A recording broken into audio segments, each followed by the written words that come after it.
داستان حسین تشنه لب، داستان زینب کبرا، داستان علی اصغر شیرخواره، داستان ابوالفضل علمدار کربلا به ما گفتند که حسین آزاد مردی بزرگ بود و یارانش جوان مردانی بی همتا.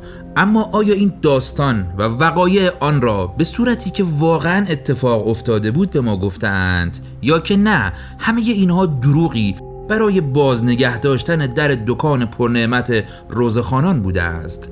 به ما گفتند حسین و یارانش تشنه لب شهید شدند. جالب است که کتاب‌های خودشان به صراحت به وجود آب در خیمه ها اشاره شده، تا جایی که حسین و یارانش قبل از جنگ به حمام می روند و برای رفع موهای زائد واجبی می کشند و غسل می کنند تا وقتی که می خواهند پس از مرگ با حوریان بهشتی هماغوش شوند پاکیزه باشند. داستان آب آوردن عباس یکی از بزرگترین دروغ‌ها و افسانه‌های عاشوراست. به اندازه این داستان ناشیانه ساخته شده که گمان می‌کنیم با یک بار مرور آن دیگر نیازی به تجزیه و تحلیل آن نباشد.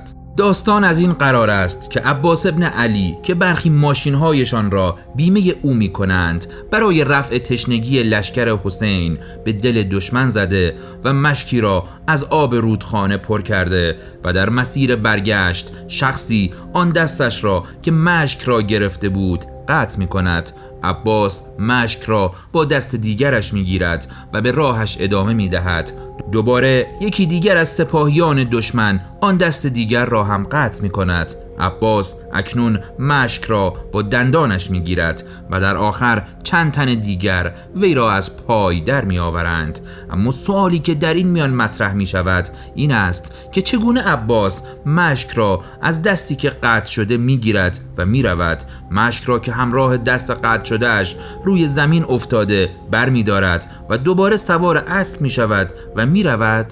دوباره وقتی که آن یکی دستش قطع می شود چه کار می کند؟ آیا عباس ابن علی باز از اسب پیاده شده و می رود به سراغ دست افتاده و خم شده و مشک را با دندانش می گیرد؟ آیا در این میان که عباس از اسب پیاده و دوباره سوار می شده کسی نبوده ایشان را بکشد؟ یا اصلا هیچ کدام از اینها رخ نداده؟ اصلا دست عباس چگونه قطع شده؟ از مچ، از آرنج یا از کتف؟ با چه چیزی قطع شده؟ شمشیر؟ در برخی روزه های محرم روزخوان ها می گفتند با کمان به سوی دست حضرت نشانه رفتند و دست را قطع کرده اند. مگر کمان های آنها تبر پرتاب می کرده است؟ خونریزی شدید ناشی از قطع شدن دست در این میان فراموش شده. در میانه راه به دلیل کمخونی آیا از حال نرفته؟ یا دست کم در میانه راه به دلیل کمخونی آیا جان نسپرده؟ یا دست کم از هوش نرفته است؟ جالبتر این که به نظر میرسد روزخوانان این داستان تخیلی را از روی شاهنامه فردوسی کپی برداری کردند.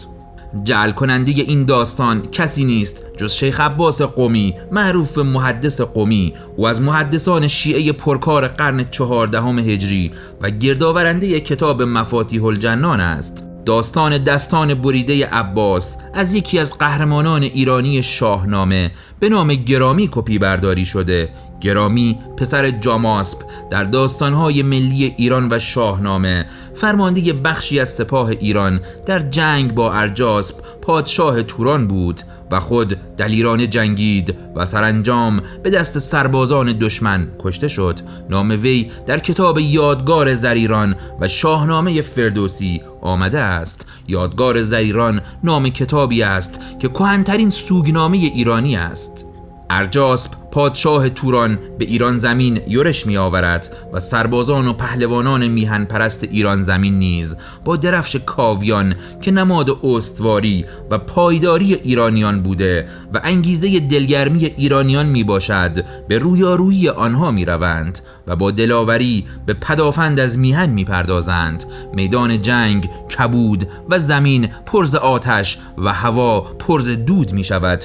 تورانیان که می‌دانند درفش کاویانی چه نقش بزرگی در دلگرم کردن سربازان ایرانی دارد، با کوشش فراوان فیل و درفشدار اختر کاویان را از پای در می‌آورند و درفش سرافراز ایرانیان بر زمین می‌افتد. گرامی، پهلوان نامدار ایرانی که در گرماگرم نبردی جانکاه است، هنگامی که درفش کاویانی را بر زمین افتاده می‌بیند، بیدرنگ از اسب پیاده شده، درفش از زمین برداشته، گرد و خاک از آن زدوده، بر سر یک دست بلند کرده، دوباره به اهتزاز در می آورد. سپاهیان ارجاسپ که درفش را دوباره برافراشته می بینند، به سوی گرامی، پهلوان به اهتزاز درآونده درفش کاویانی، یورش می برند. گرامی با دلاوری هرچه تمامتر درفش پر از زر و گوهر، زیبا، بزرگ و سنگین کاویانی را بر یک دست میگیرد و با دست دیگر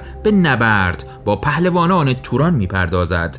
ولی پهلوانان پرشمار پس از کوشش بسیار و نبردی سهمگین دست پهلوان گرامی را با شمشیر میاندازند. پهلوان گرامی دلیر با آنکه یک دستش را با شمشیر انداختند و خون از بازویش فوران میزند، برای آنکه درفش کاویان، این نماد سربلندی و افتخار ایرانیان را پاسداری کند، اختر کاویان را به دندان میگیرد و با گرزی گران در دست به دریای دشمن میزند. ولی به فرمان ارجاسپ آن پهلوان دلیر را تیر باران کرده و تیری بر دلش می نشیند و او را همان گونه که درفش را در آغوش دارد از پای در می آورد.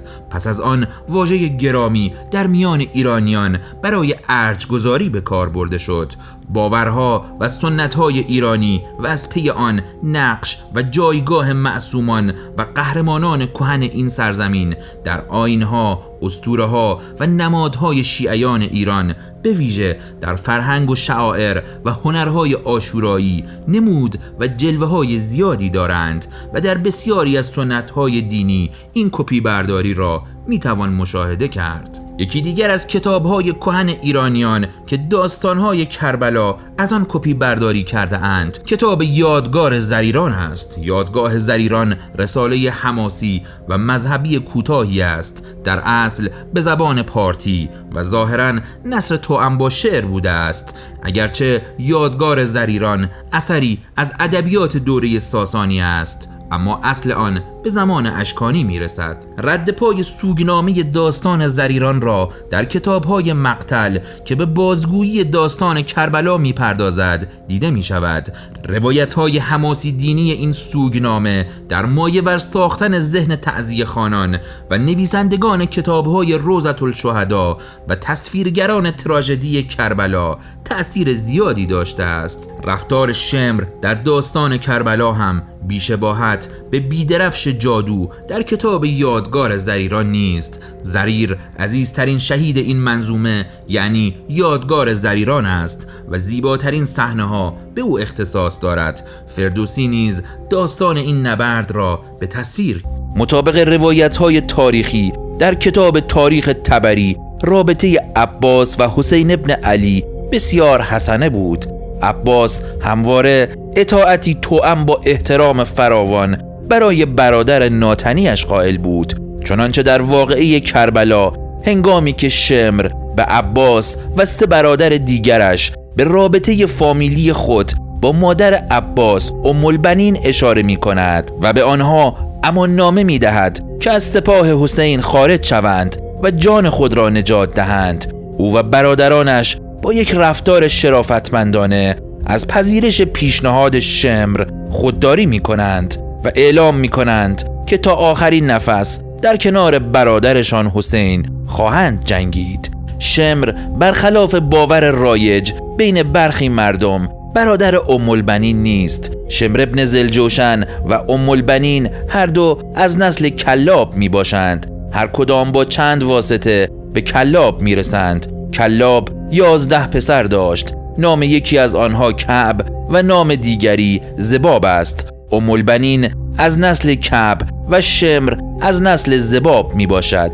در تاریخ طبری جلد 7 صفحه 3021 می خوانیم: پیش از شروع جنگ در کربلا امام حسین دستور می دهد خیمه ای به پا کنند. آنگاه امام حسین وارد خیمه شد و نوره کشید. نوره کشیدن یعنی اصلاح موهای زائد بدن، و چون امام حسین فراغت یافت دیگران رفتند و نوره کشیدند. این مورد در واقع روایت‌های سالهای بعد را که مورخین شیعه مدعی تشنگی یاران حسین در کربلا هستند را کاملا رد می کند، زیرا این همه آبی که برای استحمام به کار رفته آب 6 ماه مصرف نوشیدن را تأمین می کرد.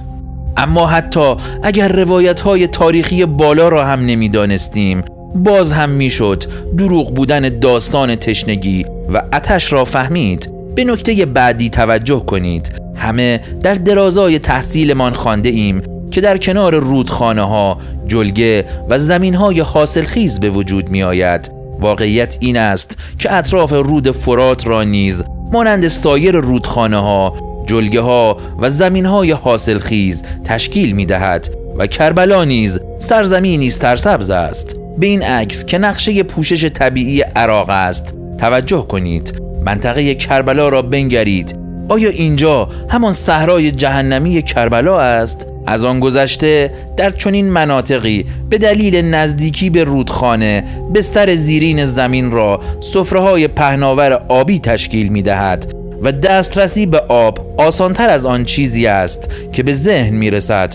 تنها با کندن 4 یا 5 متر از زمین می‌توان به آب رسید.